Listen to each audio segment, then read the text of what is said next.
नमस्कार मित्रों, RSS the great YouTube channel के इस वीडियो में आपका स्वागत है। मित्रों, आप क्या जानते हैं उस क्रांतिकारी के बारे में जिसे अंग्रेजों ने 50 साल की सजा सुनाई थी, जिसने अंडमान के सेलुलर जेल में काला पानी की अमानवीय यातनाएं झेली लेकिन कभी झुका नहीं। आज हम बात करेंगे महान स्वतंत्रता सेनानी विनायक दामोदर सावरकर यानी वीर सावरकर की। वीर सावरकर का जन्म 28 मई 1983 को महाराष्ट्र के नासिक के भगूर गांव में हुआ था। बचपन से ही उनमें देशभक्ति की भावना कूट कूट कर भरी हुई थी, लेकिन उनका जीवन आसान नहीं था। उनके पिता का नाम दामोदर पंत और माता का नाम राधाबाई था। छोटी उम्र में ही माता पिता का निधन हो गया। इनके दो भाई गणेश सावरकर और नारायण सावरकर तथा एक बहन नैना बाई थी। उनके बड़े भाई गणेश ने परिवार के पालन पोषण का कार्य संभाला। दुख और कठिनाई की इस घड़ी में गणेश के व्यक्तित्व का विनायक पर गहरा प्रभाव पड़ा। इन कठिन परिस्थितियों में भी उन्होंने अपनी पढ़ाई जारी रखी। उन्होंने नासिक के शिवाजी हाई स्कूल से 1901 में मैट्रिक की परीक्षा पास की। इसके बाद उन्होंने पुणे के फेग्रुयस कॉलेज से शिक्षा प्राप्त की, जहां उनके विचार और भी क्रांतिकारी बन गए। छात्र जीवन में इन पर लोकमान्य तिलक के समाचार पत्र केसरी का बहुत प्रभाव पड़ा। इन्होंने भी अपनी जीवन का लक्ष्य देश की स्वतंत्रता को बना लिया। 1905 में उन्होंने विदेशी वस्तुओं के बहिष्कार का आंदोलन चलाया। जब तीनों चाफेकर बंधुओं को फांसी हुई तो इन्होंने एक मार्मिक कविता लिखी। फिर रात में उसे पढ़कर ये स्वयं ही हिचकियां लेकर रोने लगे। इस पर इनके पिताजी ने उठकर इन्हें चुप कराया। सावरकर जी सशस्त्र क्रांतिकारी के पक्षधर थे। उनकी इच्छा विदेश जाकर वहां के शस्त्र भारत भेजने की थी। अतः ये श्यामजी कृष्ण वर्मा द्वारा दी जाने वाली छात्रवृत्ति लेकर ब्रिटेन चले गए। लंदन का इंडिया हाउस उनकी गतिविधियों का केंद्र था।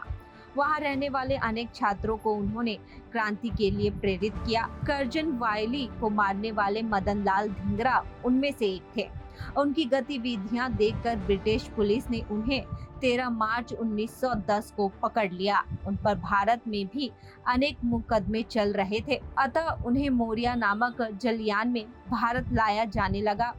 10 जुलाई 1910 को जब यह फ्रांस के मोर्सेलस बंदरगाह पर खड़ा था तो ये शौच के बहाने शौचालय में गए और वहां से समुद्र में कूदकर तैरते हुए तट पर पहुंच गए। तट पर उन्होंने स्वयं को फ्रांसीसी पुलिस कर्मी के हवाले कर दिया और उनका पीछा कर अंग्रेज सैनिकों ने उन्हें फ्रांसीसी पुलिस से ले लिया। यह अंतर्राष्ट्रीय गतिविधि के विपरीत था, इसलिए यह मुकदमा हेग के अंतर्राष्ट्रीय न्यायालय तक पहुंचा, जहां उन्हें अंग्रेज शासन के विरुद्ध षड्यंत्र रचने तथा शस्त्र भारत भेजने के अपराध में आजीवन कारावास की सजा सुनाई गई। उनकी सारी संपत्ति भी जब्त कर ली गई। सावरकर जी ने ब्रिटिश अभिलेखागारों का गहन अध्ययन कर 1857 का स्वाधीनता संग्राम नामक महत्वपूर्ण ग्रंथ लिखा। फिर इसे गुप्त रूप से छपने के लिए भारत भेज दिया गया। ब्रिटिश शासन ने इस ग्रंथ के लेखन एवं प्रकाशन की सूचना से ही थरा गया। विश्व इतिहास में यह एकमात्र ग्रंथ था जिसे प्रकाशन से पहले ही प्रतिबंधित कर दिया गया। प्रकाशक से इसे गुप्त रूप से पेरिस भेजा, वहां भी ब्रिटिश गुप्तचर विभाग ने इसे छपने नहीं दिया। अतः आज भी 1857 के स्वाधीनता समर का सर्वाधिक विश्वसनीय ग्रंथ है। 1911 में उन्हें एक और आजीवन कारावास की सजा सुनाकर काले पानी भेज दिया गया। यह प्रकार उन्हें 2 जन्मों का कारावास मिला। वहां इनके बड़े भाई गणेश सावरकर भी बंद थे। जेल में इन पर घोर अत्याचार किए गए। कोल्हू में जूतकर तेल निकालना, नारियल कूटना, भूखे प्यासे रखना, कई दिन तक लगातार खड़े रहना, हथकड़ी और बेड़ी में जकड़ना जैसी यातनाएं इन्हें हर दिन झेलनी पड़ती थी। 1921 में उन्होंने अंडमान में रत्नागिरी भेज दिया गया। 1937 में भी वे वहां से मुक्त कर दिए गए, पर सुभाष चंद्र बोस के साथ मिलकर वे क्रांति की योजना में लगे रहे। 1947 में स्वतंत्रता के बाद उन्हें गांधी हत्या के झूठे मुकदमे में फंसाया गया, पर वे निर्दोष सिद्ध हुए। ये राजनीति के हिंदूकरण तथा हिंदुओं के सैनिकरण के प्रबल पक्षधर थे।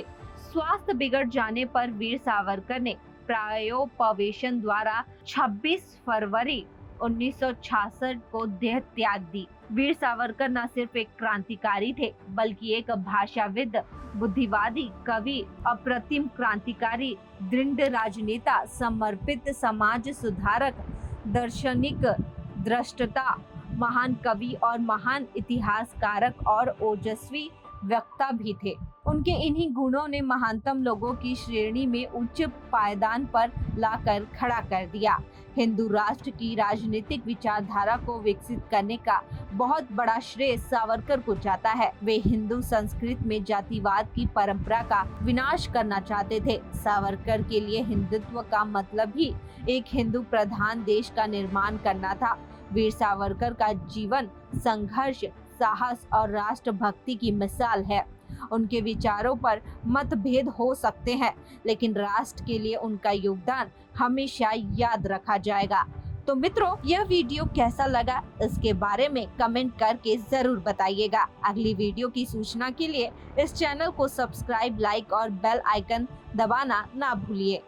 इसी के साथ हम आपसे विदा लेते हैं और आगे हाजिर होंगे एक और नए वीडियो के साथ। तब तक के लिए नमस्ते।